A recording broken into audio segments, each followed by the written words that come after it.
satu benda yang berbentuk tidak baiklah, kerana tidak ada usaha di sana.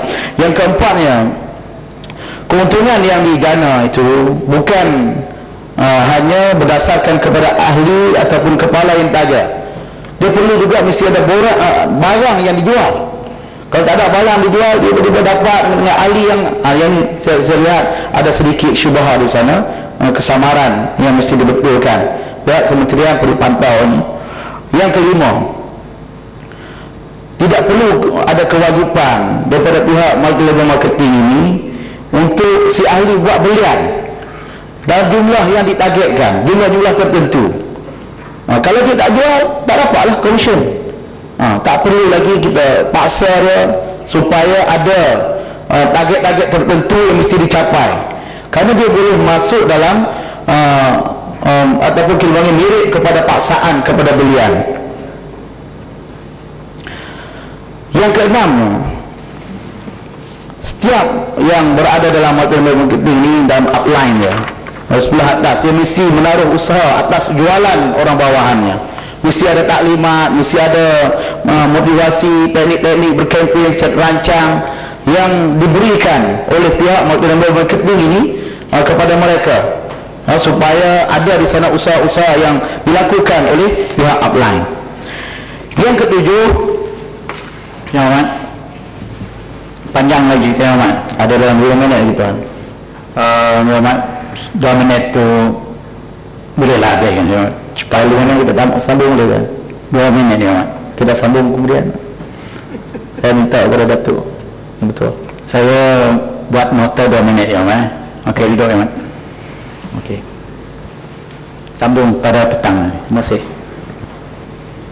Ada yang Mat, persidangan sesi pagi tertangguhkan dahulu 2 minit. Saya dipahamkan 2 menit yang bermakna, maka itu saya tegaskan balik 2 menit. Sila.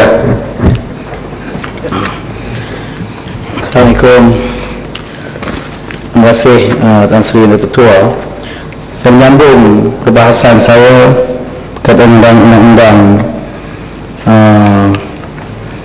tidak langsung 1993, iaitu cadangan kita supaya syarikat-syarikat multi-level marketing ini hendaklah mempunyai ataupun mematuhi prinsip-prinsip syariah supaya tidak menganiaya ahli-ahli ataupun pelanggan-pelanggan yang terdiri daripada umat Islam. Saya sudah menyebut sampai perkara ke-6. Perkara yang ke-7 ialah syarikat MLM yang beroperasi tidak menggunakan skim piramid ataupun skim siapa yang masuk dulu akan untung selamanya. Jadi kerana saya bersetuju lah dengan pindaan yang dibuat oleh yang dicadangkan oleh Menteri, iaitu akta yang disebut di sini, akta jualan langsung dan skim anti piramid 1993, iaitu nama yang ataupun tajuk ringkas yang dicadangkan untuk pindaan ini.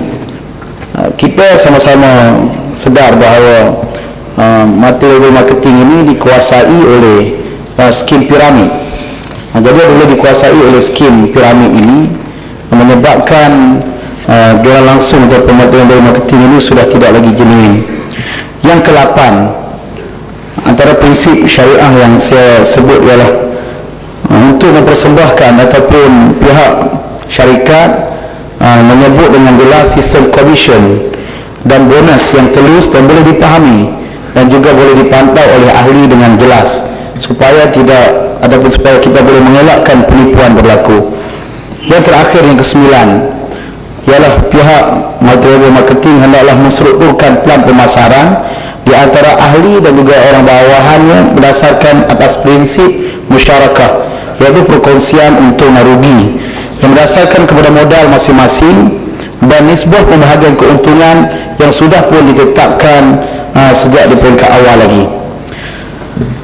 Menteri dan juga ahli-ahli dewan, saya menyebut semua perkara tadi supaya tidak berlaku manipulasi terhadap pelanggan-pelanggan dan juga ahli-ahli yang terlibat dengan multi-level marketing ini, yang daripada kalangan orang Islam tidak anaya dengan sistem yang tidak dibenarkan oleh syariah, yang tidak comply dengan syariah.